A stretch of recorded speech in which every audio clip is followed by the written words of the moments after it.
Did you know that's Dana Carvey? A news lady? No, the guy in the vest that she's talking to. Oh, no, I did not know that.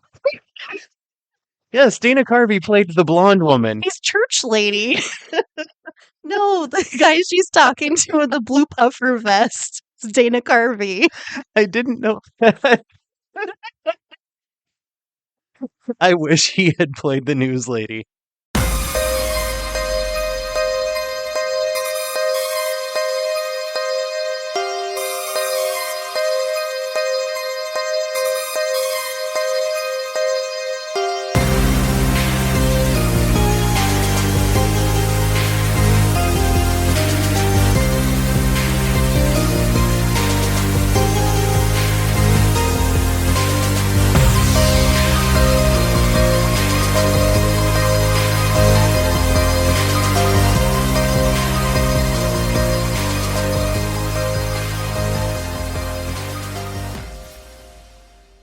Hello, and welcome to Franchise Frights Podcast. I'm Cam. And I'm Mandy. How you doing? I'm good. You had some dental work done. Ugh. How's your mouth feel? It's okay. It's okay. I'm gonna make it through. So, you guys are probably going to hear me talk more than Mandy today. Yes. What else is new? I I like to talk. think on Scream we did pretty good. I think so. I talked a lot during Scream. You did. I think you like that movie a little bit. Just a little bit. We are in our fancy new recording digs, Mm-hmm. which I will post a picture of on the Instagrams and whatnot. We can see each other. Yes, it's really weird. I don't have to turn to see you. We've got desks and they Yeah. face each other. And this is the last time you're going to hear my paper notes shuffling because Mhm. we have room for 2 laptops now. We're professional. This is super respectable. I feel like other podcasters would come in here and be like, nice. Nice. Yeah. Got a curtain hanging on the wall. It's not hanging on the wall, it's hanging from the ceiling on a track. It is on a track. That's classy. It is. Let's see. Oh, we are into our second round of movies now. Yes. This is movie review number 11. Yeah. Want to wish happy Hanukkah to those who celebrate. It's going down right now. We're less than 2 weeks away from Christmas. Oh, That's close. I want to make latkes. I don't know which one it is. Do you know what I'm talking about? I do. I want to try to make those. I don't want it. It's potatoy. I know. But it's like crispy potato. Well, I do like crispy potato. Mandy could just eat potatoes. Mm-hmm. Let's see. What else do we have to say? Oh, do you have any horror movie news? I don't have any news. I have kind of an infuriating piece of news. Okay. Melissa Barrera has been fired from Scream 7 after speaking out against Israel's actions. Oh, yeah. And the same day, it was announced that Jenna Ortega has dropped out of the movie, so maybe just don't make it. Yeah. If they continue at this point, it's just dumb. Can you imagine if they just replaced them? Yeah. We're like, oh no, these are the sisters, I swear, these are the Carpenters. Yeah. We found 2 white girls. Yeah. Other than that, I don't have anything. No. So, we're covering Halloween 2 today. Yeah. Halloween 2, Electric Boogaloo. No. No. You don't get to say that with every movie in this series. Yeah, I do. Because everything's going to be like part 2 or, Not Annabelle Creation. well, the majority. Dawn of the Dead. Yeah. You get your one Electric Boogaloo joke. Nightmare on Elm Street 2, Freddy's Electric Boogaloo. No. Ooh, there's a gross bug. Ew. What is it? I don't know. He's just bugging. He's just doing his bug thing. He's on the curtain. Yeah. Do you want to tell me about some movie facts and figures, or do you want me to handle that? I can handle it. You can handle it? Before we do, what are we not going to say? We are not going to say No. No Silence is okay. Silence is okay. Editing is fun when you say before everything. But looking at the bug, you're freaking me out. I like him. He's kind of he's just doing his bug thing. Yeah. He wants Right. the light. We watched Halloween 2 Sure did. from 1981. I wasn't even alive yet. That's how you know it's old. Yeah. It was directed by Rick Rosenthal, written by John Carpenter and Deborah Hill, produced by Deborah Hill and John Carpenter, which I thought was weird that they like swapped how their names were. Maybe she handles more production. Maybe.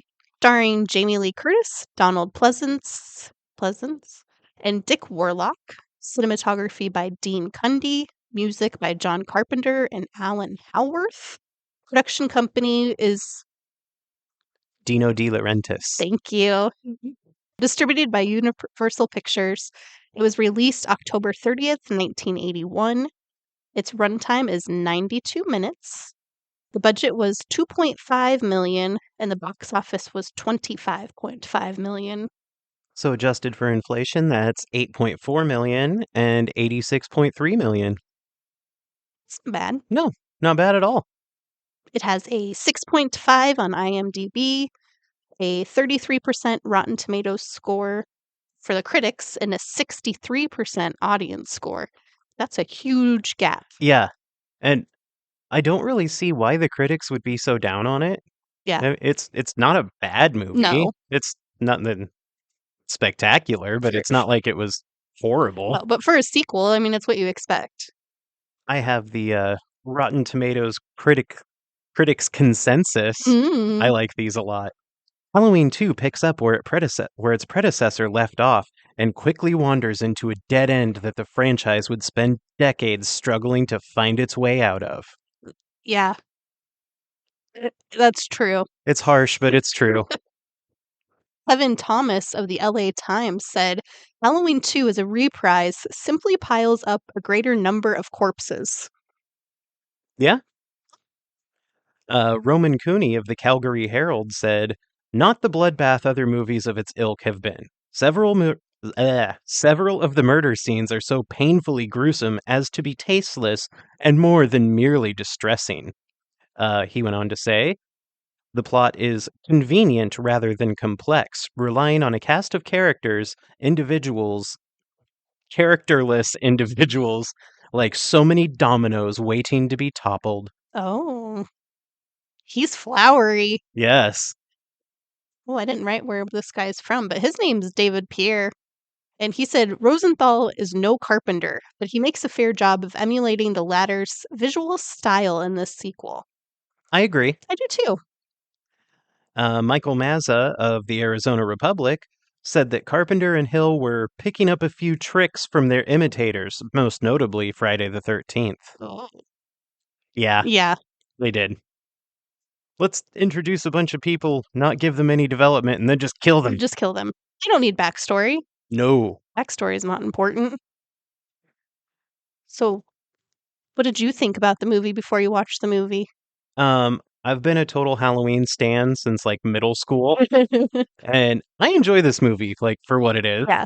I saw it well after its release, so I wasn't like expecting anything close to the original. Mm-hmm. I just view this movie as like kind of the top of the heap as far as slasher sequels go. Mm-hmm. Like for a direct sequel to a slasher movie from the 70s, like it's really not bad. Yeah. Also, fun fact about me, I went to bed watching this movie on VHS for about a year. So I Really? think I've seen the first 25 or 30 minutes of this movie probably 400 times. Oh my god. I said we actually just watched this on Halloween. That's what Nolan chose to watch instead of Halloween. He chose Halloween 2. Yes, he's broadening his horizons. Yeah. And I said it's what I picture when you say 80s slasher. Like it has a loose plot, not much character development, and you get to see boobs. Yeah. But it's kind of a sad follow-up to the original. There's some inventive kills, but they didn't fit with the tone of the original. Mm-mm. They were just kind of kills for kills' sake and make it gory. Mm-hmm. Anything else to add? That's all I have. Well, I guess before we start talking about the plot, I better crack open a pseudo Sue from Toppling Goliath. Hoppy deliciousness. How was that? Oh, delightful. Delightful. All right, so plot rundown time. We open with Mr. Sandman playing. I don't understand why. Mm-mm. The screen reads Haddonfield, Illinois. October 31st, 1978.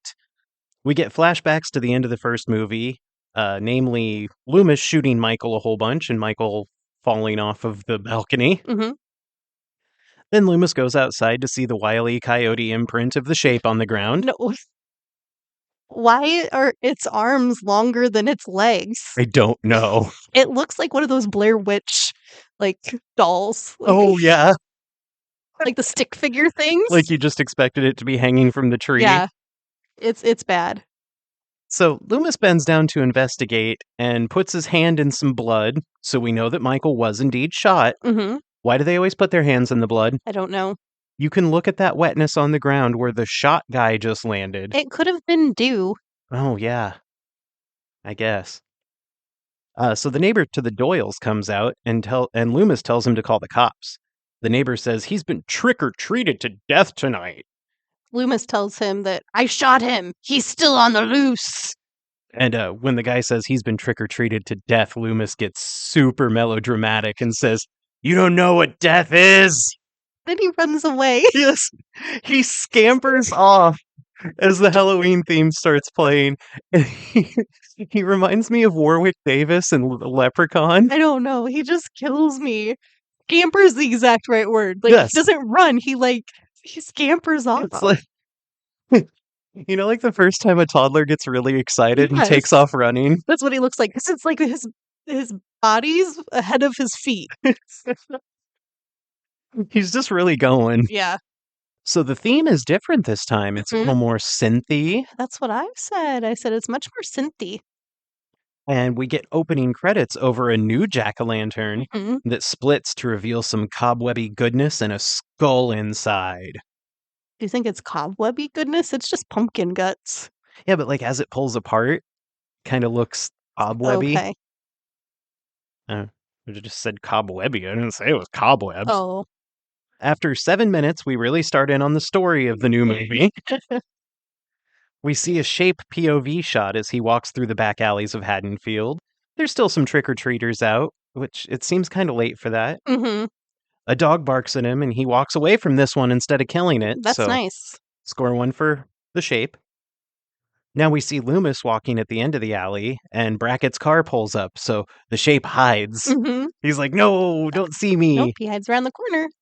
Loomis explains very boisterously that he shot him. I shot him 6 times. He's not human. He has to say that 1,000 times throughout this movie. So now we see the POV walking up to a window, and we see an elderly woman making a sandwich. Her husband's passed out on the couch, sitting just like Lindsay did in the first movie. I told you she was an elderly man watching the television. But she was on the couch, not in her, like, recliner. Isn't he in, like, a recliner? I don't know. I didn't really pay that much attention. I just think saw he- him resting with his arm on the... I think he's in a recliner. Night of the Living Dead is playing on the television, and we get to see a lot of Night of the Living Dead Mhm. throughout this movie because it was public domain. A news report cuts in explaining about the murders in Haddonfield and that the killer is still on the loose.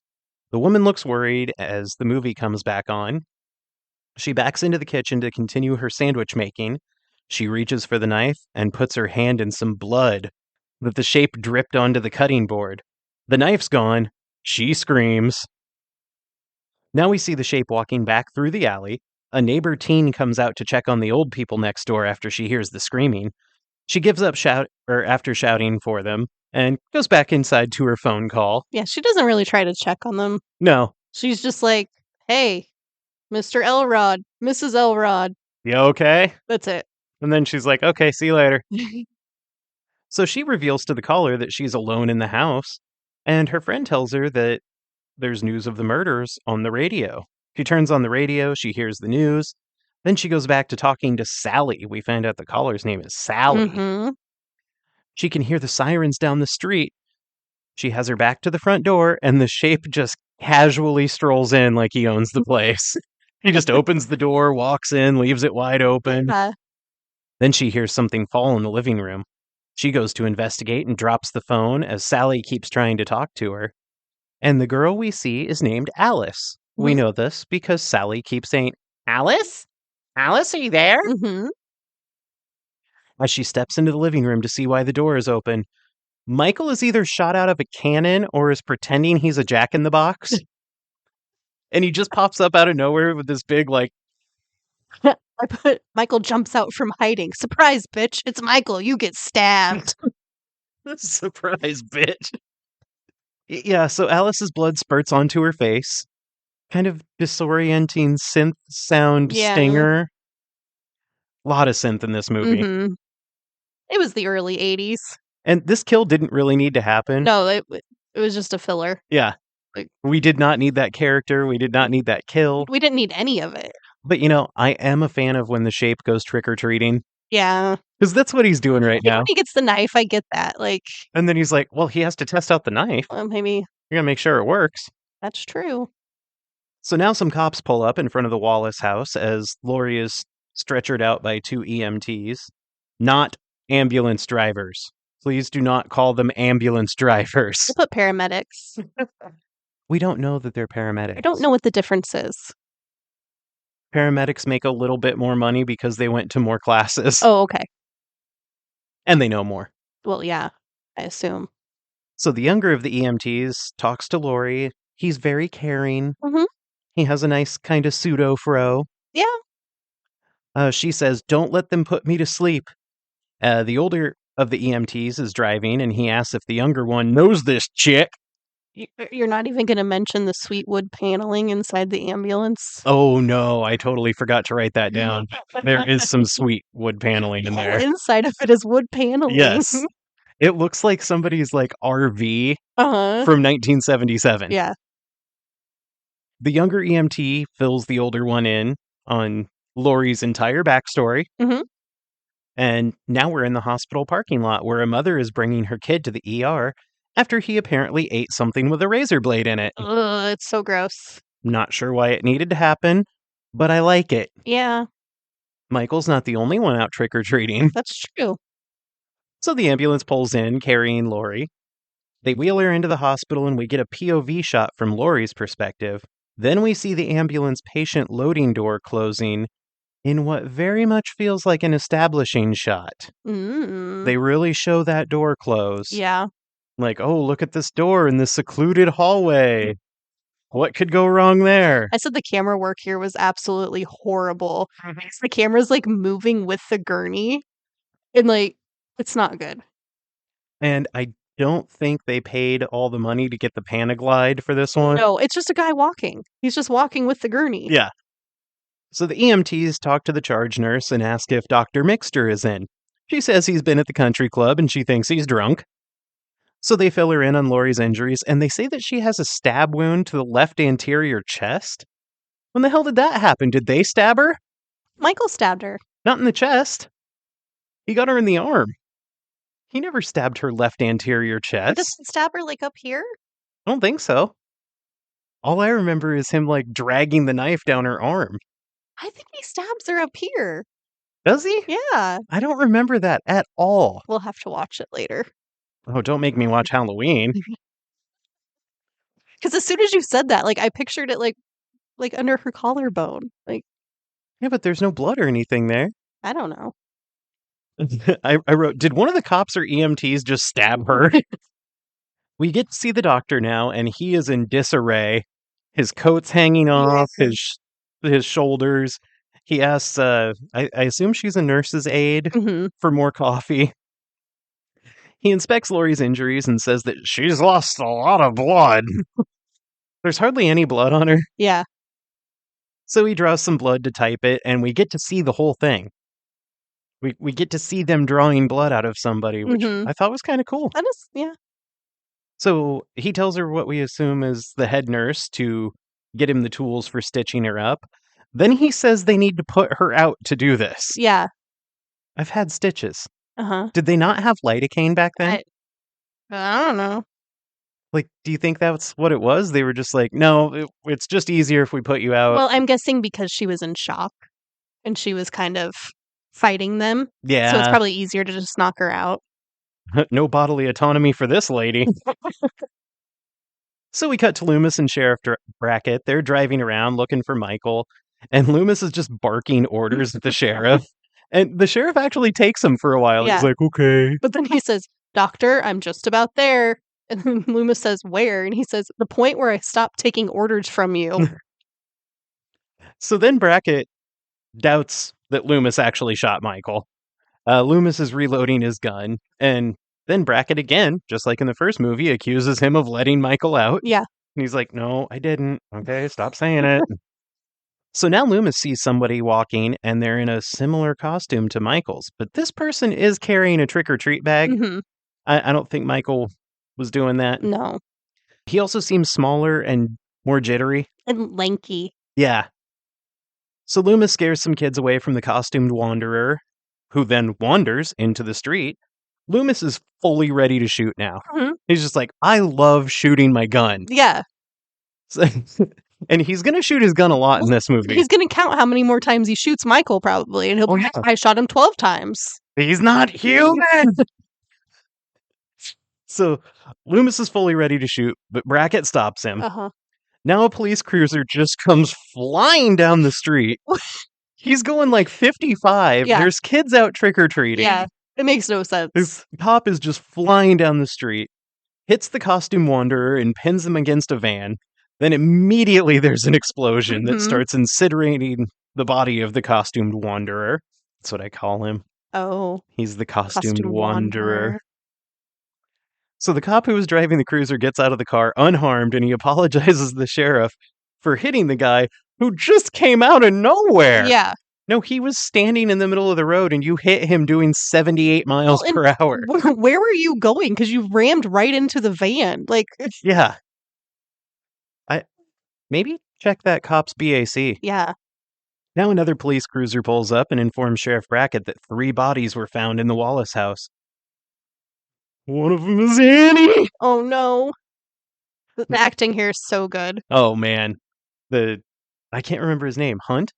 I that- just call him Deputy Jeff because he's the love child of Jeff Daniels and Jeff Bridges. He really is. He is. But I think it's Deputy Hunt. I think But so, yeah. He is a horrible actor. Yeah, he's pretty bad. So this is also like the asshole friend of the year move. He's just like, so we found some dead bodies. One of them is your daughter! Yeah. Well, and then the sheriff doesn't even allow the words to, like, get out of his mouth before he's running to the car. Yes. And Loomis just invites himself along. Yeah. He just jumps in the back seat. They all leave together, but then they just leave that deputy that just hit and killed somebody there by himself. That's all right. He doesn't need counseling or anything. No. He can just cover it up. It's okay. They've got stuff to deal with. Oh. So now we cut to the hospital where the mom and the cut mouth boy come out. Inside the hospital, the older EMT, the blonde from the front desk nurse lady, and the security guard are watching a news report about the murders on the television. We see other nurses and the younger EMT walking through the halls of the hospital, and that's something we get to see a lot, is just people walking through the halls of the hospital. Yeah. The younger EMT guy goes into Lori's room. She's sleeping peacefully, so he creepily strokes her finger to wake her up. Yeah. Not weird. He gives her a sly smile and says hi. Lori does brighten a bit when she sees him, though, so maybe they have a bit of a past. Yeah. He's at least a familiar face. Yeah. So now the head nurse comes in, and I just have to say, she is gorgeous. She is a very pretty woman. And she scolds Jimmy, the EMT, for being in Lori's room, and she asks how Lori's feeling. She informs Lori that she cracked a bone in her leg, but Dr. Mixter wants to wait until the morning to put the cast on. Yeah, that's probably a good idea. Because Dr. Mixter's been mixing spirits. He's been imbibing. Mhm. So the nurse leaves and instructs Jimmy to do the same, but he stays behind to give Lori another big grin, and he asks if she wants a Coke. This is the first mention of Coke in the movie. The older EMT comes in and tells Jimmy they have another call and they have to roll.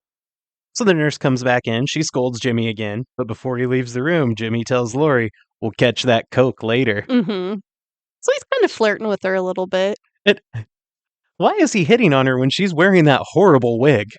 He doesn't know it's a wig. But it's horrible. It's terrible. This wig should have its own anti-fan club. It should have Yeah. a hate club. It's not good. Do you want to start a Lori's Wig hate club? It's not even the right color. No.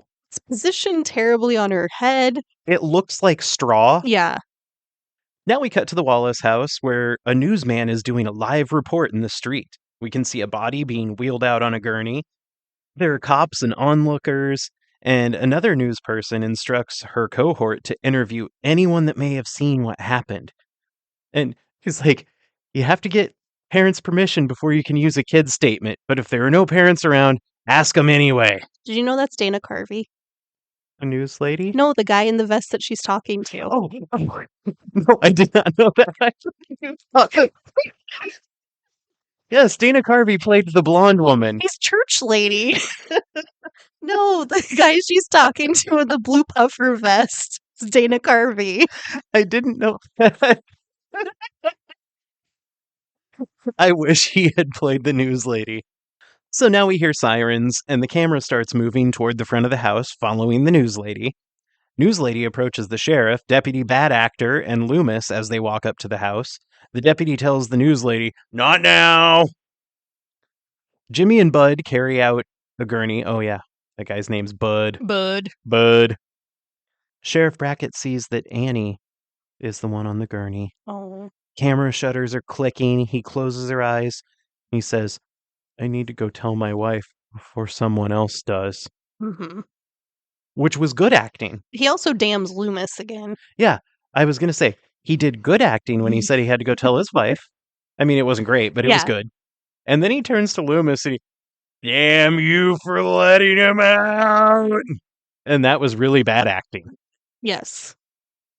So now Loomis tells Deputy Bad Actor, Deputy Jeff, that they need to confirm that the costume wanderer is Michael, or more kids are going to die tonight. And he gives a big dramatic speech to the deputy while the news lady listens in, and she's getting the scoop. She is. She's Gale Weathers. She's She on is. the story. So now we cut to downtown. There are some trick-or-treaters still out. An ambulance goes screaming by with the lights and sirens on, and a kid walks by a really nice Mustang convertible, and he has a boombox on his shoulder, and the boombox is playing the news, and now two women approach. They're approaching the Mustang. Pretty ladies, pretty car. Oh. It's fancy. Okay. Apparently, they were at a very lame Halloween party. There was bobbing for apples and everything. Mm-hmm. And one of them is like incessantly bitching about it. And it's revealed that the owner of the Mustang is a nurse who's going to be late for her shift at the hospital. Yes. And she's worried that Nurse Alves is going to kill her for being late. So they argue a whole bunch about her needing to give the other one a ride. He could have just gotten in the car and probably been there by now. I said she spends 5 minutes trying to talk her way out of giving her a ride, complaining that she's going to be late for work. Okay, lady, just go. Yeah. Standing around and talking ain't getting you nowhere. Nope. So the Mustang pulls away and the boombox kid bumps right into the shape as the news announces that Lori was taken to the Haddonfield Clinic. So now Michael knows exactly where Lori is. Mm-hmm. And the score comes up and he starts walking with purpose. He's walking to a corner where the sign shows that Haddonfield Memorial Hospital is just ahead. Yes. When the kid bumped into him, like, there's a really good stinger there. Like, it actually made me jump. Yes. Like, because I was watching it with headphones on, and so it was like, oh. Fun little fact about the kid with the boombox. Mm-hmm. The guy he ran into, who is the shape, is his father. Oh, it's cute. It's a family affair. Mustang nurse pulls up in the parking lot. With zero urgency. She's not dressed for work. Nope. She walks through the entrance and we can see the shape's mask in the Mustang's side view mirror. And there's a cool stinger there too. Mm-hmm. And that was one thing I liked is all the stingers are different. Yeah. It's not just the same like... Mm-hmm. I like that. Now we cut to the break room at the hospital. Jimmy, Bud, and nurse's aide lady are watching the news reports. Bud is just sitting in there smoking a J. Well, yeah. What else are you going to do in the hospital break room? And he's using like a clamp from his, you know how the EMTs always have their pants kit? Yeah, it's his roach clip. Yeah, he's just using it as a roach clip, and I bet he doesn't clean it before he puts it back in his pants. No. Oh, and we can see that the security guard is down the hall, and he is just reading a magazine, not paying attention to the monitors. I said he's not doing his job because Michael walks through the middle of the fucking screen. Yep. So now Mustang Nurse knocks on the door by the security guard, and he buzzes her in. She comes in and thanks him. She's like, hey, thanks for buzzing me in. Yay! And we get a shot of the ambulance door, the ambulance load-in door, slowly closing too. I think we can assume the shape is inside now, Mm-hmm. and that the security guard buzzed him in. Mm-hmm. He's not a good security guard. He's really bad.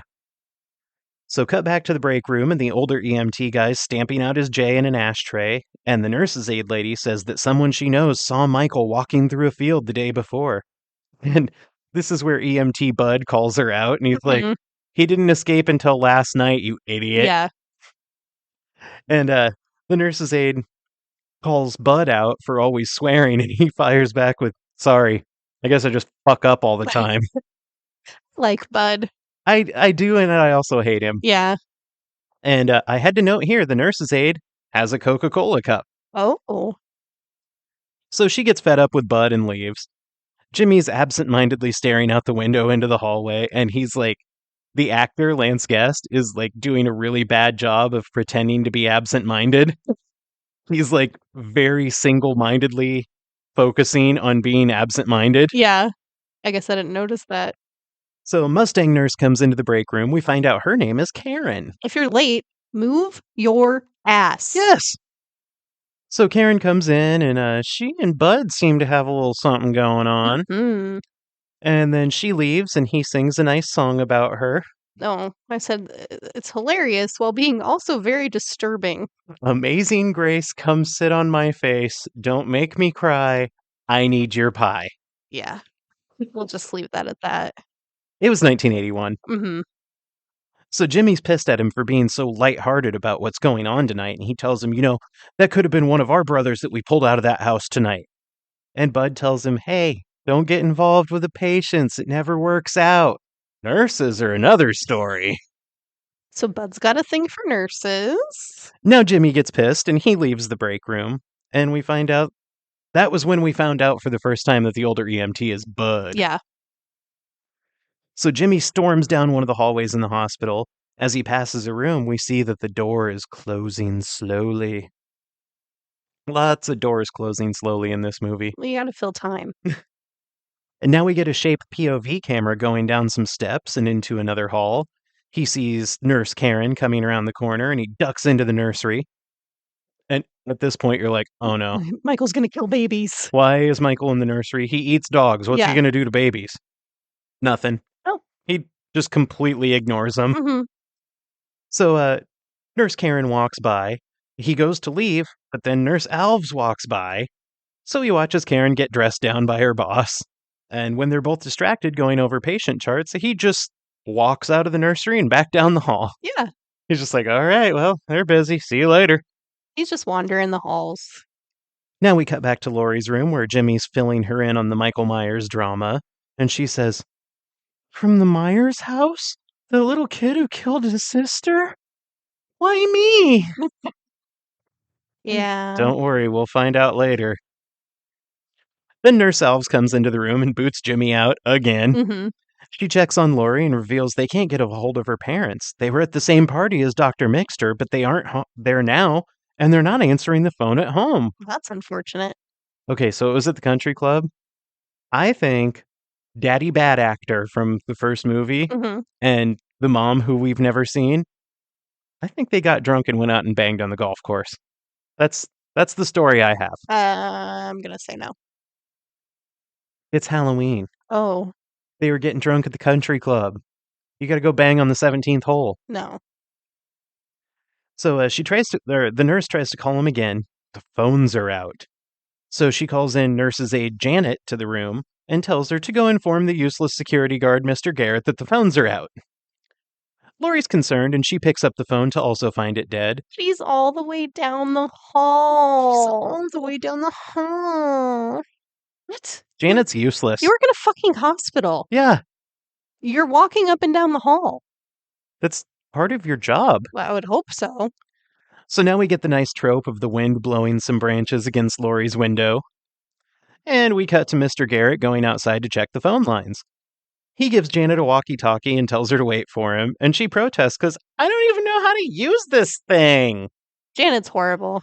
Instead of him showing her how to use it, he just rolls his eyes and goes outside. Yeah, it's a walkie-talkie. Come on.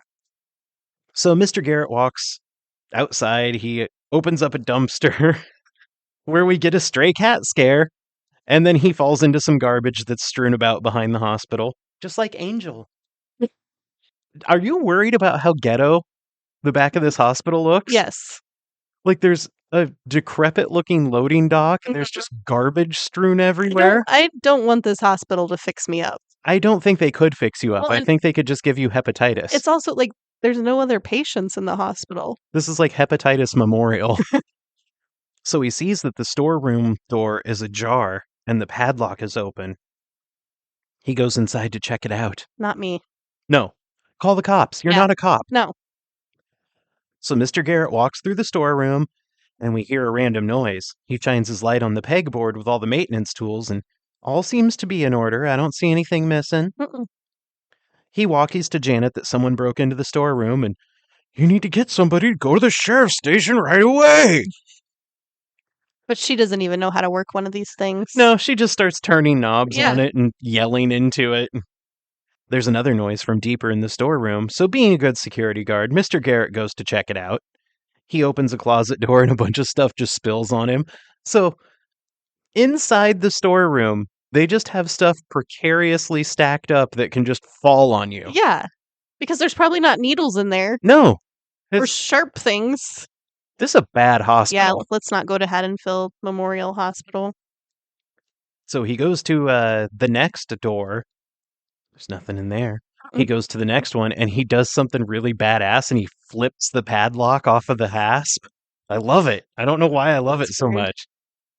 So finding nothing inside, he closes the door, but the shape is behind the door and he buries the claw side of a hammer into Mr. Garrett's head. It was pretty gnarly sound too. Yeah. There was a squish and a thud. Uh-huh. So Janet tries to radio him again. Then she just gives up. Yeah. She's just like, screw this. I'm going to go back to work. But she tells dead Mr. Garrett that she has to go back to her floor. Yeah. So it's all okay. Now we cut to the morgue where there is an extremely burned up body being looked at by a dentist. Loomis and Deputy Jeff, bad actor Hunt, they're all there. The body looks absolutely horrid and it was just roasted and none of them are wearing face coverings. They don't have that stuff that you put, that like Mm-mm. menthol stuff that you put under your nose. Like, these Dead- guys are hardcore, Dead bodies stink. especially burned ones. Yeah. So the dentist can't say for certain that it's Michael without dental records, and Loomis is like, come on, that'll take hours. Mm-hmm. Judging by the fact that there are no fillings, he thinks that this someone is about 17 or 18. But he said something at the beginning that really grossed me out. He's like, oh, it's hard to tell. Even the gums are charred. Ew. That's graphic. Ugh. Him saying that is worse than me seeing the body on the table. Really? Yeah. Loomis tells him that they have to, if they can't identify him, they have to assume Michael is still alive. Oh, yeah. And then Deputy Bad Actor sends all the cops back out to look for Michael. At least he makes the right choice here. He does. And I think that actually the fugitive stole a line from him because he's like, every street, every house, every backyard. And it's like the speech that Tommy Lee Jones gives in The Fugitive. He's like, I want you to check every house, every outhouse, blah, blah, blah. Yeah. Yeah. You think that's where he got his inspiration? Probably. Wouldn't it be funny if like Tommy Lee Jones just watches Halloween 2 all the time? Now we cut back to the Myers house where there's a deputy on the porch roof and he's trying to stop a mob of townspeople from throwing rocks and just kind of generally acting like assholes. Called them, what do you think people from Haddonfield are called? Hadfieldians? That's what I put. Hadfield. Haddonfieldians are getting crazy and throwing rocks and shit at the Myers house. Loomis and Deputy Bad Actor pulls up and Deputy Bad Actor calls for backup. We find out that now that his name is Hunt, Mm-hmm. and Loomis has to get melodramatic about it. He just can't let an opportunity go. He says, the tribe One of their number was butchered. This is the wake. And Loomis checks that his gun is loaded, and then he tells Deputy Hunt that it heightens his sense of security. Well, it doesn't for the rest of us. No, because every time he pulls his gun out, everybody looks at him like, bro, what are you doing? Yeah. Why do you have a gun? So Deputy Hunt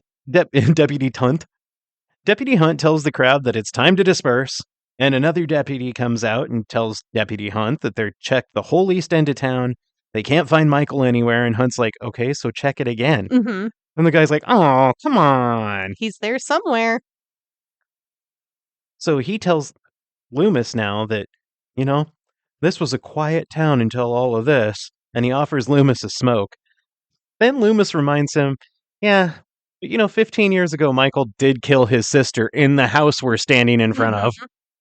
Hunt lights his cigarette, and he tries to light Loomis's, and Loomis seems to have no interest in smoking at all. He just holds on to his cigarette like it's a popsicle or like a lollipop. Yeah. So after Hunt tries to light his cigarette for him, he's like, nah, I don't think I want it. And then Hunt just hands him the lighter, and Loomis just holds it in his hand and still doesn't light his cigarette. He's in shock. And then Loomis gives another speech about how Michael was the ideal patient. He didn't talk or cry or move. The staff was unprepared, but he knew what Michael was. He's not human. Evil. So now a couple of teens approach Hunt, and they tell him that they were worried about Ben Tramer. No, they say Bennett. Yeah. It's like, I said, is it Bennett? The captions say Bennett, but it was Ben in the original, right? Well, they have to give the cop his full name. Oh, okay. Well, he was real drunk, and he was wearing this mask. And he left the party a couple hours ago, but he still isn't home. So Loomis asks the kids Ben Tramer's age, and they say 17. Oh. And Loomis tells Hunt, we should check his dental records. And then he throws his cigarette down. I don't need this damn thing. 17-year-old wearing a mask. Yeah. Doesn't sound good. No. Sounds like it's probably Ben Tramer that got pinned against the van. Now another deputy runs up, and he says there was a break-in at the elementary school, and they think it was him. That's bold assumption. Yeah. So Hunt and It's Loomis... Halloween, kids might be doing shit. Yeah. So Hunt and Loomis take off. Again. Yeah. This is just them running away from scenes. They just rush to investigate. Back at the hospital, Nurse Karen is staring off into space when a call light goes on and scares the shit out of her. Yeah. So she goes into the room to check on the patient, wandering through the dark hallway. When she leans over the bed, an arm comes up and grabs her, and we get a real quick sting. She's pulled down onto the bed, and then she knees the attacker in the nuts. Mm-hmm. We find out that it's Bud, and he was just playing a joke on her. He doesn't seem to mind that he was just kneed in the cash and prizes. Nah. But he complains about his finger hurting, because she twisted his finger. Maybe she didn't actually catch him. Yeah, maybe. Since his finger hurts, he thinks they should go to the therapy room, because Bud's finger could use some therapy. Oh, He sure. refers to himself in the third person. Yeah. Karen protests. She says she needs to stay on the ward. And then Bud gaslights her, and he's like, basically just calls her a chicken shit for being put off about the Michael Myers stuff. And he convinces her to go to the therapy room with him finally. Now we hear Michael's stalking theme playing. And we see some shots of darkened hallways at the hospital. Lots of hallways. Lots and lots of hallways. So that we see Laurie is dreaming about her mom, and her mom's being a real bitch, and she's like, I'm not your real mother! What the fuck's up with that? I don't know. There's super bitchy mom dream. Yeah.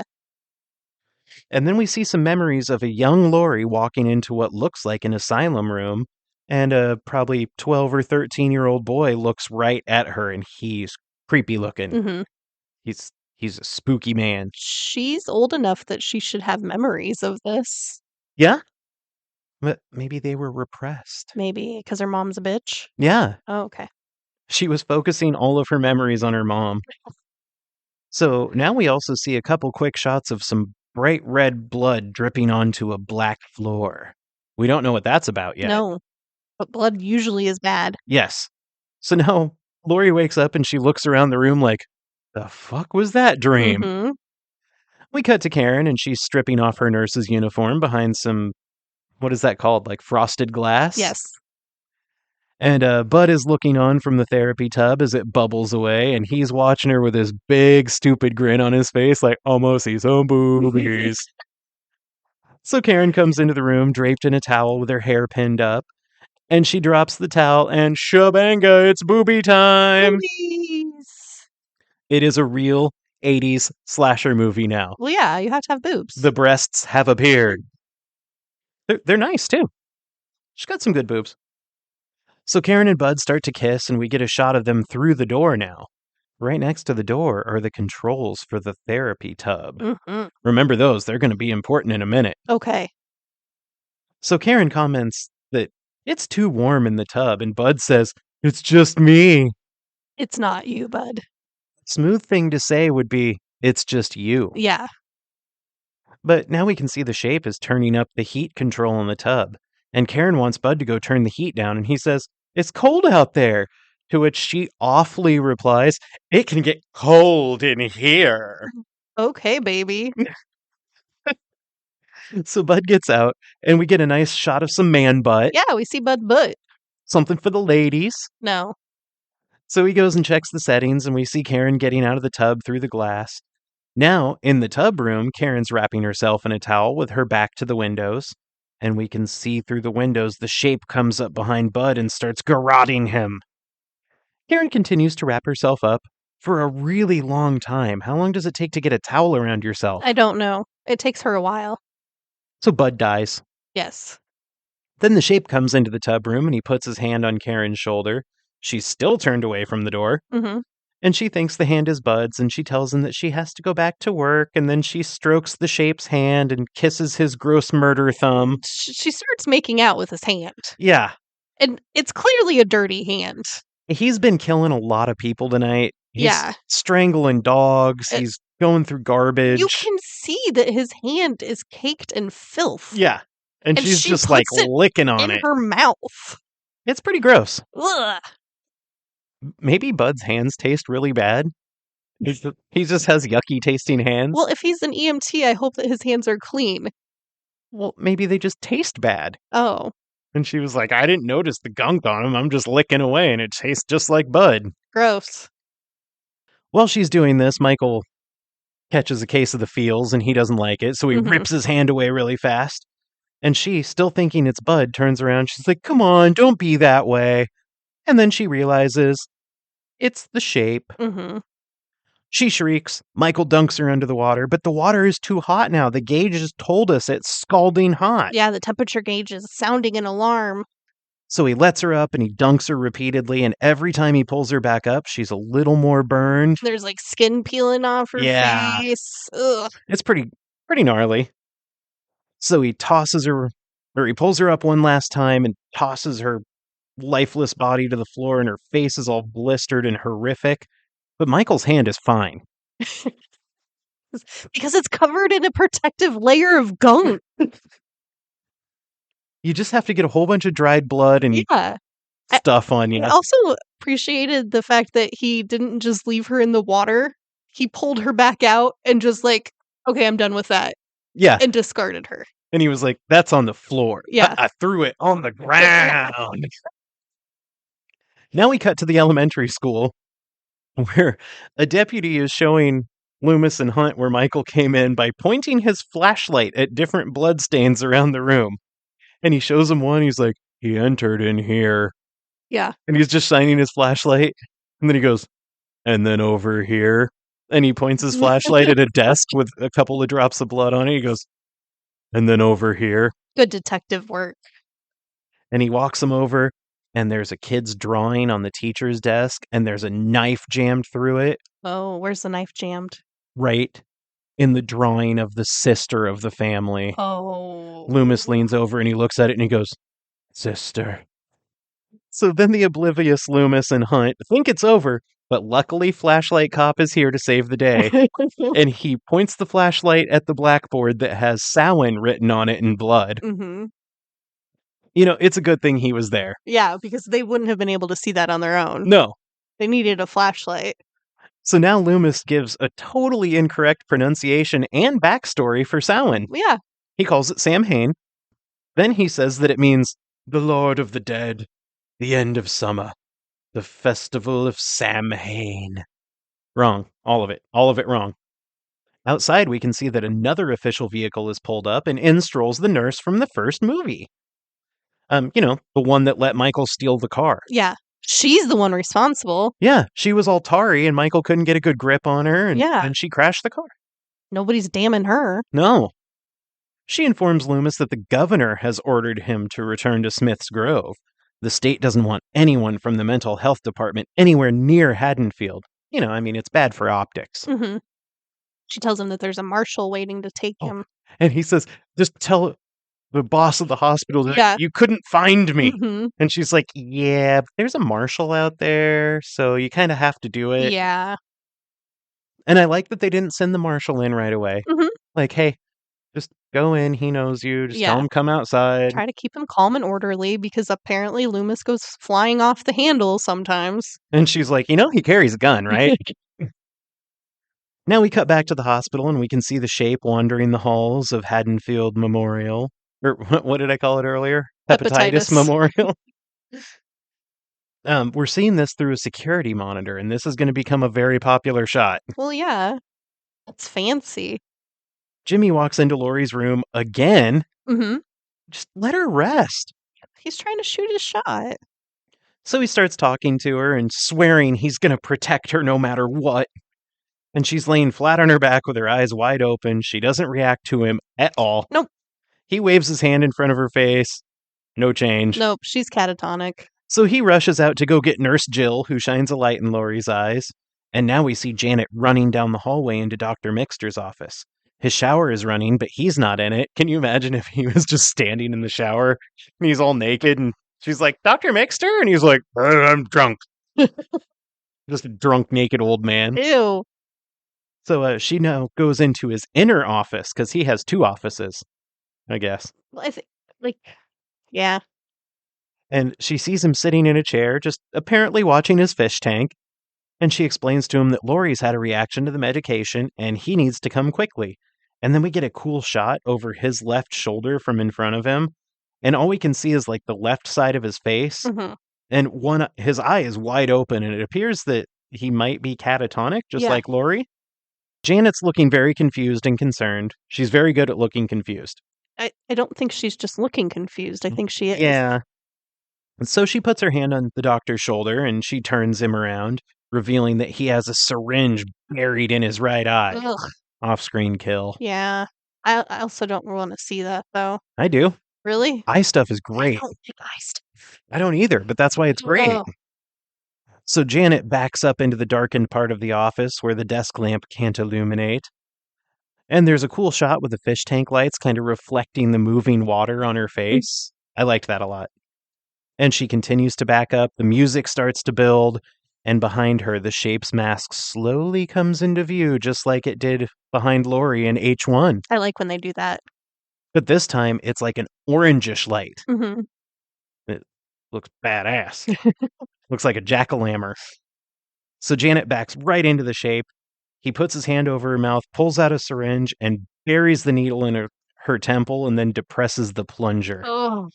Is that an embolism Yeah. that it would give you? Or I didn't know if it was embolism or ambulus. Aneurysm. I think it's an embolism, but I don't know. Yeah, I didn't know which one it was. So An aneurysm is when like a vein. Oh, okay. And your brain starts to bleed. She falls to the floor. She's dead. And the shape gives his head tilt, and half of his mask is illuminated in blue, and the other half is showing the water reflecting from the fish tank. Mm-hmm. And he looks badass. Yeah. Really cool shot. I really like that. And I was kind of wondering, I'm like, did John Carpenter come in right then? For and that one shot? Be like, Rick, just let me film this one scene. So back in Laurie's room, Nurse Jill and EMT Jimmy are not pleased that it's taking so long for the drunk doctor to get there. Mm-mm. Jimmy runs very noisily down the hall looking for Mrs. Alves, and he goes into the ladies' lounge, but he doesn't find her there.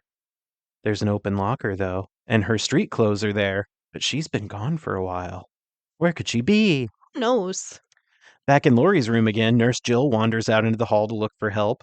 A call light goes off, and she goes to check on the patient. The Shape's POV camera comes in now, and he watches her walk into the room. So Lori's in this catatonic state, and they don't know what's going on with her, and they just leave her alone. She's not going anywhere. She's catatonic. All right. They're waiting for the doctor. Oh, okay. So the Shape steps into Lori's room now, brandishing a scalpel, and he stabs at a lump in the bed, and his body language tells us that something's not right with this bed lump. He didn't get the good stab. No. He pulls back the blanket to reveal that Lori's gone, and she pulled the old pillow trick on him. Uh-huh. So now we see Lori limping down the hallway in her hospital gown, and Nurse Jill comes out of the call light room and goes back to find Lori gone. She rushes out to look for the doped-up escapee, and we can see more security monitor footage of Lori druggily limping down the hall. Now the camera shifts to another hall, and we see the Shape coming through a set of double doors. Cut back to Lori entering another patient room. I thought it would have been hilarious if there was a patient in there, and she just walked in and was like, "Hey, I'm hiding. you should hide too." She picks up the phone and tries it. It doesn't work. The Shape continues to stalk through the halls, and his stalking theme is playing. So we know we're getting close to a final chase scene here. Mhm. Lori crawls along the floor and looks into the hallway with her drugged-out, distorted vision. She closes the door, hugs her knees to her chest, rocks back and forth for a bit, and then she passes out. Mhm. Outside the elementary school, Loomis is walking out with his nurse friend and Deputy Jeff. Jeff assures Loomis that they'll find him. They have no idea where to look. No. So now Loomis and the nurse get in the car with the marshal, and they drive away as Hunt looks a little dejected. Yeah. Like, really over the top, a little dejected. Yeah. Back at the hospital, Nurse Jill is going looking for Mr. Garrett, but only finds his hat. On the security monitor, we see the Shape walking down the same hallway Lori was just in earlier. Uh-oh, he's close. So many hallways. He pushes open a patient door and enters. Nurse Jill now walks down the same hallway just after the Shape walked through.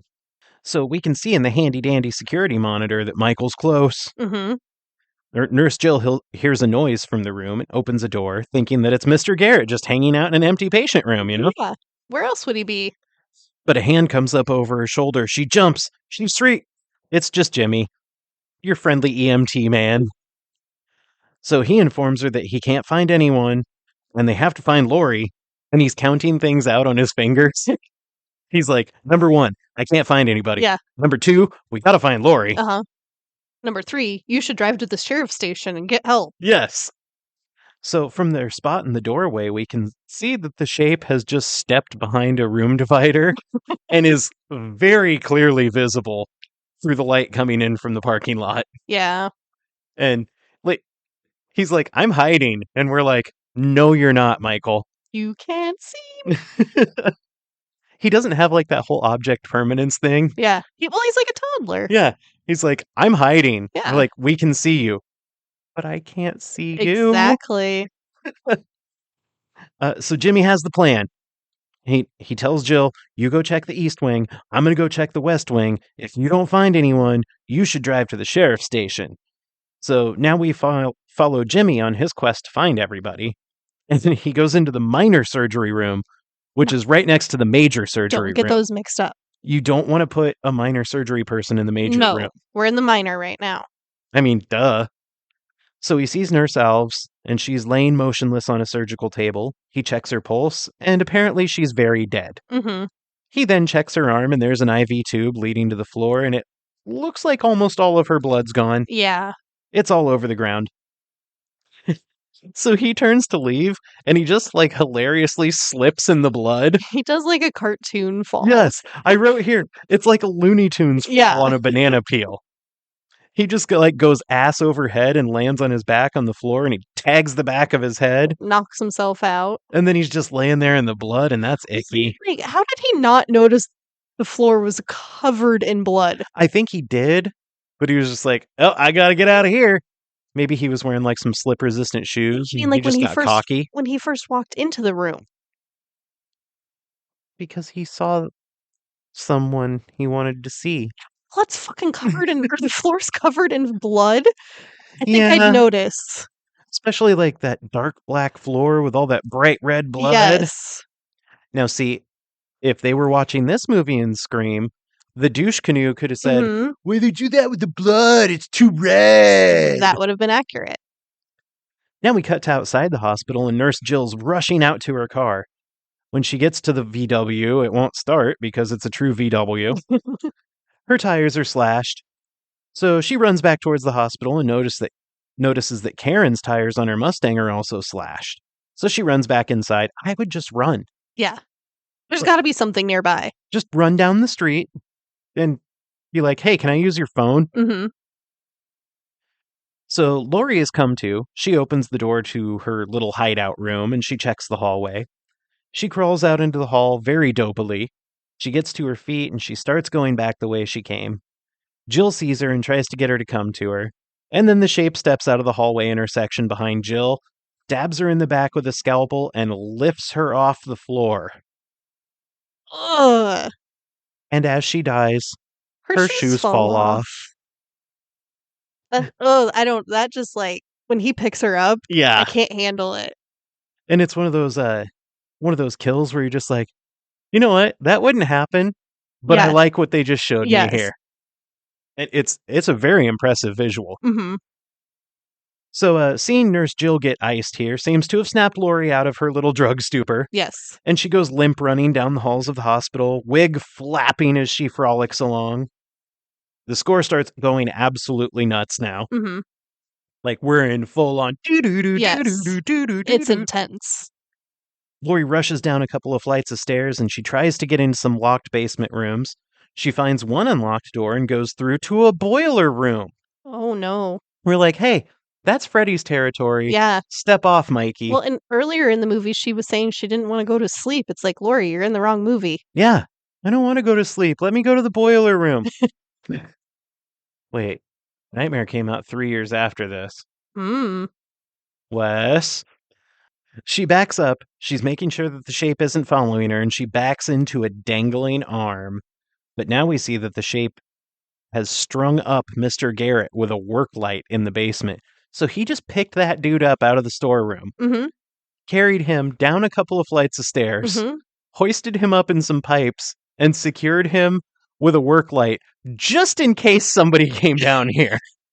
He knew Lori was going to go looking down there. He's so magical. He's also strong. He's a strong boy.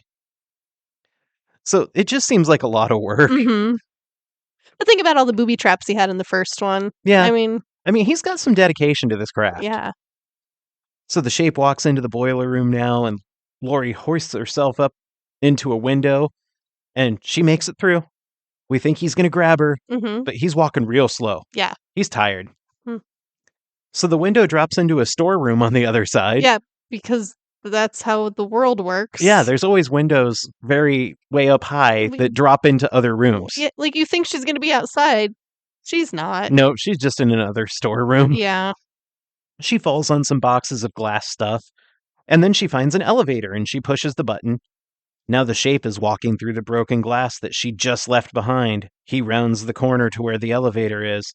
She gets inside the elevator, and just as the shape gets there, and he's holding his scalpel out like He's trying to stick it in the door. he's just like, I'm gonna get it. And the elevator door shuts on his hand, but it doesn't pop back open. So apparently this hospital is like way behind the times. Mhm. Because I did some research on this. Oh, yeah? This is supposed to happen in 1978. Yes.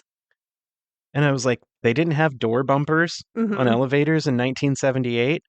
The first door bumper was put into an elevator in 1944. So Haddonfield is 34 years behind the times. Yeah. It's a hospital. It should be safe. You would think so. Now we get a shot from the parking lot of Lori running out. She staggers and she looks back toward the building, and then she hides in a Bel Air. Nice choice. Mm-hmm. She's on the floor on the passenger side, and she looks out of the windshield. She doesn't see anybody coming, so she goes back to her little floor spot. We cut to the marshal's car now, and Loomis is talking to the nurse, and he tells her, "Feel sorry for that little town back there." And she tells him there's something he should know about, and he just completely ignores her. Mhm. And he goes on talking about how the Druids used to appease gods by holding fire rituals where they would burn people or animals in baskets. By observing how they died, they thought they could see omens of the future. 2,000 years later, we've come no further. Because we're still burning animals to look into the future? Like, what the hell are you talking about, Yeah. Loomis? And then he says that Sam Hain is the unconscious mind. We're all scared of the dark inside ourselves. I'm not. Well, that's why I won't do acid. Like, nope, not stumbling down that path. I don't want to open that portal. So the marshal looks at him in the rearview mirror like, wow, this guy is a fucking lunatic. Yeah. So nurse, I can't remember her name. I wanted to say Crane. That's not right. Oh, I'm such a bad Halloween fan right now. Chamberlain, Crane, Simmons, Slappy, Swimmy, Swami. But the nurse tries telling him again that there's something he needs to know. There's a file that no one knew about. And Loomis goes, I've seen everything. And the nurse says, no, bitch, listen up. This was a sealed file, and the governor ordered it to be opened tonight after he found out what happened. The file says that Lori is Michael's younger sister. Marion. Marion what, though? It just says Marion. Because she has a last name, too. It starts with a C. I know it starts with a C.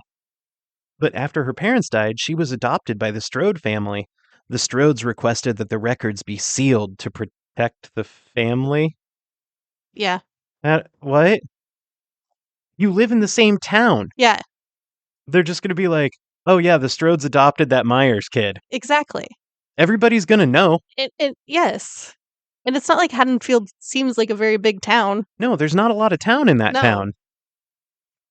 So Loomis connects that Michael is after Lori because he really likes killing sisters. Well, who doesn't? And then he asks where Lori was taken after he shot Michael. And he's like, after I shot Michael earlier, 6 times, no big deal. Loomis shot him? 6 times. Really? Yeah, he didn't tell you? I didn't hear that part. Oh, man. The marshal was like, probably the clinic. Yeah. And he's like, okay, Marshal, you need to drive me back to the hospital. The marshal's like, I can't. I have orders. Yeah. And Loomis is like, what's it you normally do? Fire a warning shot? And then he just fucking hauls off and blows off the gun in the car. Yeah. Everybody in that car is fucking deaf now. Yes. And Loomis just fired a gun to threaten a U.S. Marshal. Yes. I love him. There's something wrong with him. We get a funny scene, too, from above the car, like a crane shot. And the car just, like, flips a bitch in the middle of the road and starts heading back towards Haddonfield, like, laying rubber down. The marshal doesn't want to get shot. He's like, this guy's wild. Yeah. So now back at the hospital, Lori's still hiding in the beautiful canary yellow Bel Air. And someone approaches. They get in the car. It's Jimmy. Mm-hmm. He looks very concussed. He is slightly concussed. She kind of calls out to him. He doesn't know where he is. He snaps out of it for just a second. He tries cranking the engine, but it won't start. And then he looks at her and he says, we have to... And then he passes out. And he slams his head down on the horn. Lori pulls him off the horn, and she tries to start the car. And Jimmy's head is craned all the way back over where the headrest should be. Yeah. But they didn't have headrests back then, and that's why everybody died in car accidents. Mm-hmm. Headrests save lives. They do. Don't remove your headrest. Do not. So Lori falls out of the car now, and she starts scraping her fingernails on the pavement as she crawls. The marshal's car pulls up. That has to be one of the worst horror movie tropes. Like, I can't handle it. No fingernail stuff. No. It's bad. At least it's not as bad as in Stir of Echoes. Oh. When the girl, like, digs her hand into the floor and her nail pops off. So the marshal's car pulls up now, and Loomis says that, I should handcuff you to the wheel, but I have a feeling I'm going to need you in there. At least he has some smarts. Yeah. And he asks the cop if he can count on him. He's like, sure. What do I have to lose other than my job? And that's how I feel every fucking day. Like, I'm just going to do what I want to do. And what are they going to do? Fire me? Yeah. So Lori and her bad wig are just watching the nurse, the cop, and the doctor walk into the hospital, and she just kind of whimpers quietly. Mm-hmm. And then just after they get inside and close the door, she screams. Yeah. Why could you scream then and not 3 seconds ago? Yeah. I don't think she wants to live. I don't think so either. So now she gets up off the pavement, stops scratching her nails on it, and she starts making her way to the entrance. And then the Shape steps around the corner of a building, and his mask is all bathed in red light. Yes. And he looks magnificent. Mm-hmm. So the theme comes back in, it's playing full force. Lori runs up, she starts pounding on the door, and she's screaming as the Shape closes ground. The cop hears this and goes to the door, right past a Coke machine. Oh. And the Shape is getting close. Loomis gets Lori in just in the nick of time, and they back down the hall a bit. The Shape just walks straight through the door that Lori was just beating the shit out of a few seconds ago. She loosened the glass up for him. I like that he just walks through Yes, it. He's and like, it just shatters. Loomis shoots the Shape like 4 times. So now he's, I've shot him 10 times! And the Shape drops. The cop wants to go check him out. And Loomis is like, no, back away. He's still breathing, Mhm. dumbass. So he orders the nurse to go out to the car and use the radio. And the marshal protests because that's his toy. He's like, I'm the only one authorized to use that. Yeah, Like, dude, you're already breaking the rules. Come on. exactly. So the nurse goes to the radio, and Loomis checks on Lori, and she asks why he won't die. And the marshal leans over to check on the Shape. The cop really deserves his death here. He does. He had it coming. Like, oh, that's that guy that's killing everybody tonight that this guy says he plugged 6 times. I Mhm. just watch him shoot him 4 more times, And I can still see he's breathing. but I'm going to bend over him now. Yeah. And Loomis tells him, get away from him. And Yeah. he's like, no, it's okay. Quit breathing. Mhm. And right after he says that, like, the punctuation mark on this sentence was the Shape firing up and getting the upper hand on the marshal and slitting his throat with a scalpel. Mm-hmm. It's And- close up and gross. Yeah. And there's a nice synthy stinger that Mhm. accompanies it. So Loomis takes aim with his trusty revolver, and Lori looks horrified. The Shape stands up, and the score comes up again. Lori and Loomis run through the darkened halls of Haddonfield Memorial looking for a place to hide. They go into a room and they watch the Shape come through the doors, and they're in like very clear view of him. Yes. They are not hiding. They're not hiding at all. Then they duck out into the major surgery room. Different from the minor surgery room. Yes, one has black floor and the other one doesn't. Outside now, the nurse is radioing the state police, and she tells them that Michael Myers is in the building and they need to get their asses over here. So back inside the major surgery room, Loomis is looking out the little window with his face clearly visible in the light from the outer room. He's really bad at hiding. So Lori backs into the corner. She has a little sit down, and Loomis watches as the Shape enters the outer room. He gives Lori a gun. The Shape starts pounding on the door. He breaks out the window and then just annihilates the rest of the door. Mhm. He's like, I weakened it with that window blow. Yeah. Now the wood will just splinter. Loomis takes aim, but he's out of ammo. So the Shape stabs him in the gut for trying to shoot him again. He's like, stop that, it hurts. Yeah. Loomis falls back onto the gurney and some surgery stuff. And Lori shrieks in the corner and says Michael's name. And he pauses for a minute and he gives her a little head tilt. Mm-hmm. Like, hey, you talking to me? Yeah.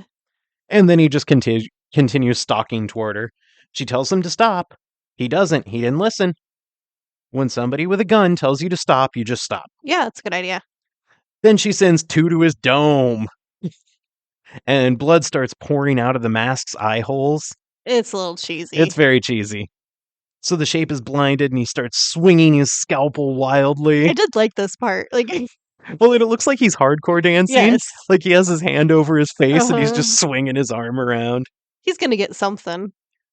So Loomis gets back up and he turns on one of the gas cylinders. The Shape hears the hissing sound and decides to follow the noise, still just swinging his scalpel with everything he has. Yeah. When he reaches the other side of the room, Lori turns on some gas and he hardcore dances back to her. It's like the worst game of Marco Polo ever. It is.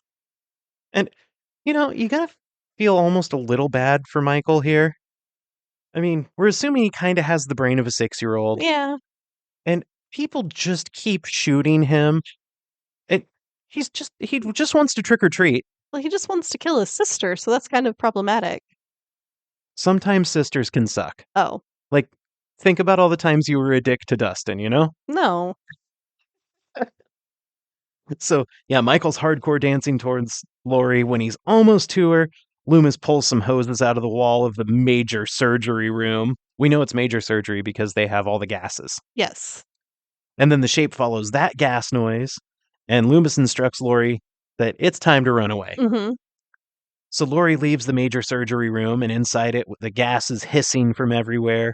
And Loomis pulls out the lighter that he ganked from Deputy Hunt earlier, and he says, "It's time, Michael."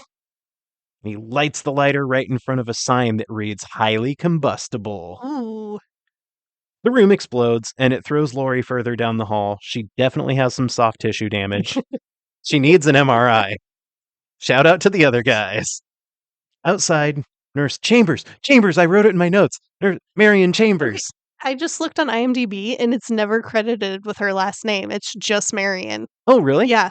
I think they say it in, maybe it's in Halloween Kills. I don't know. Even in that, she was just Marion. Really? Yeah. Oh. Oh, no, she says it when she's on the radio. She's like, "This is Marion Chambers yep. with Dr. Loomis." Yes, you're right. So she hears the sound of the explosion and she comes running back in. The hallway is engulfed in flames and the score comes up to its full crescendo. Something's gonna happen. Yeah. And we see the shape clamber out of the fire. He's fully engulfed. And then he just falls face first on the floor. He's like, "That's all I had in me." It's pretty anticlimactic. Anticlimactic. Anticlimactic. Thank you. That's a tough one. That's a lot of C sounds. Yeah. So we get a close-up shot of the mask burning against the floor. I love that shot. And outside, it's morning time now. Mhm. There are news vans, cop cars, ambulances, and a deputy approaches Hunt and tells him that 10 people are dead so far. And Lori's wheeled out in a wheelchair, and the newsman from earlier, he's like trying to get an interview with her. Yeah. Like, leave her alone, dude. She has been through hell twice tonight. Yeah. Then he gives the play-by-play as she's loaded into the ambulance. He's like, "Okay, as you can see, they're loading the 17-year-old girl who's gone through hell tonight into the ambulance. Her hair looks really bad. I think it might be a wig." I like that she has to sit up front and they tell her no. Yeah. She's like, "Can I sit up front with you?" And they're like, "Shut up." The ambulance pulls away into the foggy morning. Inside the ambulance, Lori and her wig give a far-off look as Mr. Sandman starts playing. And then we get a long shot of the Shape's mask burning. Credits.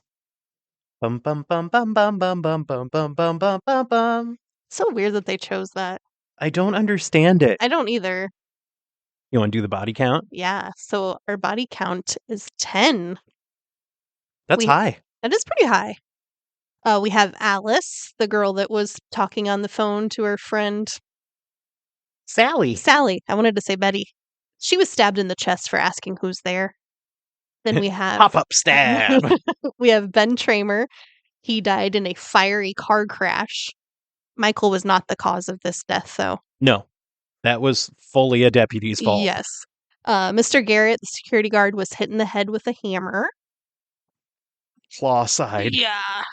Bud, I put that he was garroted. And I don't know how to spell garroted, so I spelled it phonetically. And then I put Hooked on Phonics works for me. I play the board game every night and day. Nurse Karen was drowned and her face melted. Icky. Yeah. Dr. Mixter, syringe to the eyeball, so likely an air bubble was injected. Off screen. Yeah. What's that girl's name? I called her Candy Stripe through the whole thing. Janet. She was injected into the temple with a syringe. Nurse Alves, her blood was drained through a perfectly placed IV. He pretty much grew up in a hospital. Okay, I'll give you that. Nurse Jill was stabbed and lifted into the air with a scalpel. And then the marshal had his throat slit. For being a dumbass. Yeah, he deserved it. Mandy, what are your reactions after watching this gem? Oh boy. definitely fell short of the OG. Oh, yes. But I did like that the setting was a hospital. Something about not being safe in a hospital feels very vulnerable. Yeah. They did a decent job of character development. Like, you were rooting for each character even though you don't have anything invested in them. Janet and Jill, I just did not care about. No. I was just like, can they just not be here? Yeah. I like how the movie started out, like, really bright and gradually got darker throughout. Mm-hmm. The acting was eh. Laurie's wig is terrible. The wig was less than eh. Yeah. And I said props to the stuntman because he got lit on fire a lot. You know, Dick Warlock did a good job, and Yeah. I love that his name is Dick Warlock. I know. It's a man's name. His name's like Cockwitch. I've never thought of that before. So I said, not nearly as good as the original, but what is? I liked a lot of the cinematography decisions. The acting was pretty weak. I loved the claustrophobic feel of being in the hospital Mhm. and how they stopped showing you the hallways and started showing them on the security monitor Yeah. because it made it feel so much more Smaller. closed in.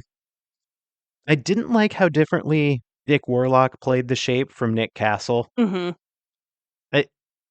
Like, he walked really slowly and Mhm. robotically. Yes. And one thing I always liked about the Shape in the original is he was, like, liquid. Yes. Like, he was very fluid motion, and it didn't seem like he was using any energy to move.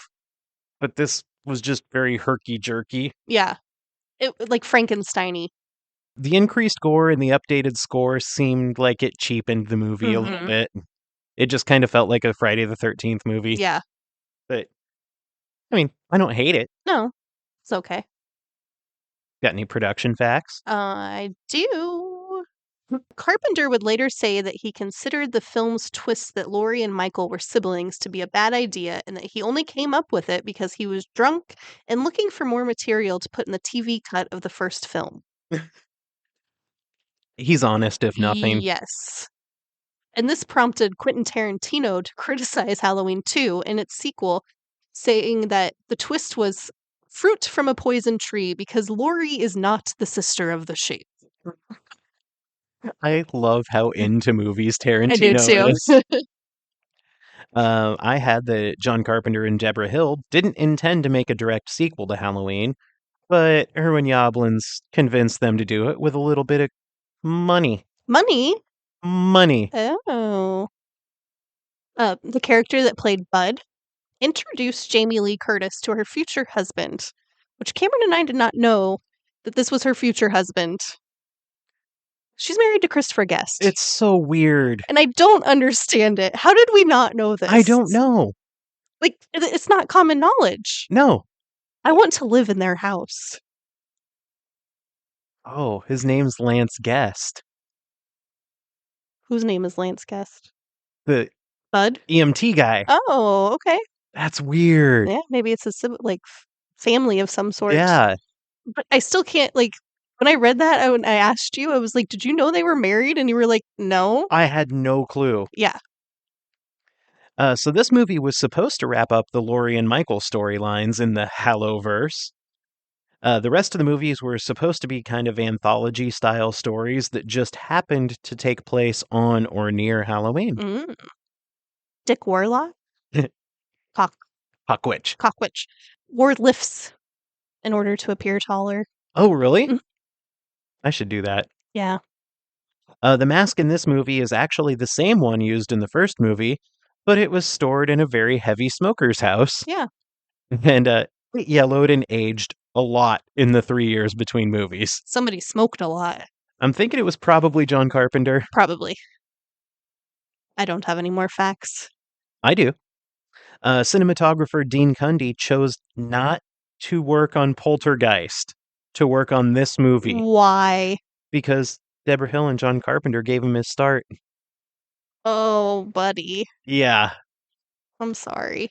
This movie was filmed in 6 weeks. Are you serious? What took 6 weeks? Yeah. Like, could they only rent the hospital for 2 hours at a time? Mm-hmm. John Carpenter stepped in for the reshoots, And he's actually the one that added more gore to the movie. That wasn't Rick Rosenthal. Really? He added more gore into it to, quote, keep up with the competition. That's true. You got any goofs? I don't have any goofs. My number one goof, Samhain is not pronounced how Loomis says it, and it does not mean Lord of the Dead. Okay. Jimmy has no blood on his back when he gets into the car with Lori. Hmm. Oh, yeah, he should be covered in blood. Yeah, he was just lying in a pool of blood. Yeah. And the Myers house is supposedly at 45 Lambkin Lane, but the address on the house says 709. So we got a problem somewhere. That doesn't add up. Mandy, who are you? I said I don't know who I am. I can tell you who I want to be. Who do you want to be? I want to be Loomis. Shooting guns, directing deputies, taking marshals hostage. He's batshit crazy in this movie, and it's just okay. I know. Everybody just It's excuses just it. fine. And I said, but I do like that he sacrificed himself at the end. Yes. So, You want to know who I said you are? who? Can you guess? No. You're Janet. No!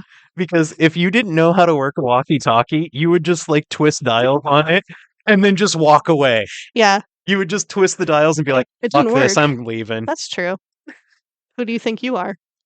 I'm going to say I'm Jimmy because I will ignore my job duties and my boss if I have a crush. I said that you're Dr. Mixter I'll take it. because you're drunk Yes. and trying to solve problems and not doing a very good job of it. And then I'm just going to go sit and stare at my fish tank. Yeah. I like it. Yeah. What would you rate this movie? I rated it a 6 out of 10. I did Oh too. my gosh. Simpatico. We can't say simpatico every time that we get it the same. Yes, we can. Okay. I Your said jeans feel so good on my jeans. I said it managed to make me jump twice while watching it with headphones on, which is kind of cool. I honestly could have done without Lori in this movie. She added nothing other than being a target or victim. Yeah, she made no sense in the movie. No, like, she didn't need to be in it. I love the callbacks to the original and how it opened up with the ending. And I agree with the critic that said Rosenthal attempted to imitate Carpenter. I don't know why I said Carter. But he just didn't quite get there. There's a lot of filler scenes. And A lot of hallways. yeah.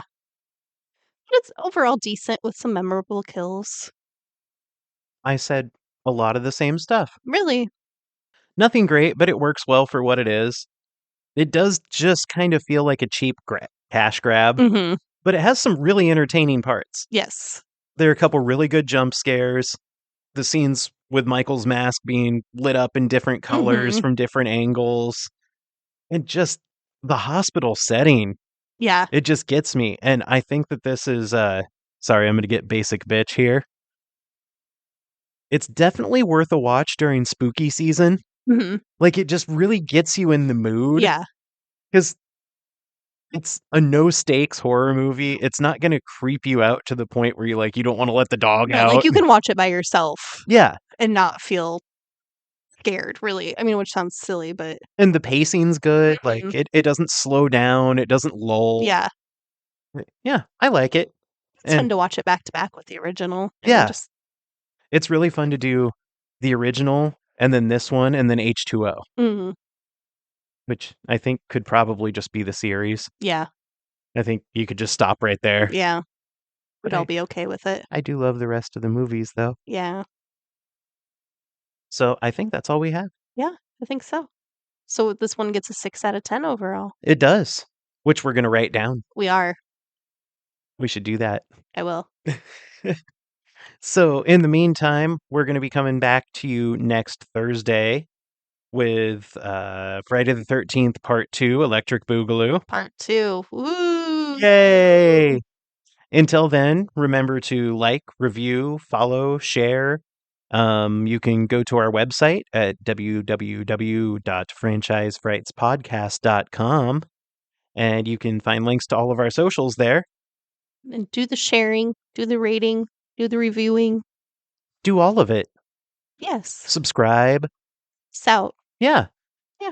And we just want to thank each and every one of you because our amount of listeners is like blowing our minds right Yeah. now. We're having fun. Yeah, I like this. this is a very good time, and thank you very much for giving us your time. Mm. So until next Thursday, remember, they always come back. Oh, yeah.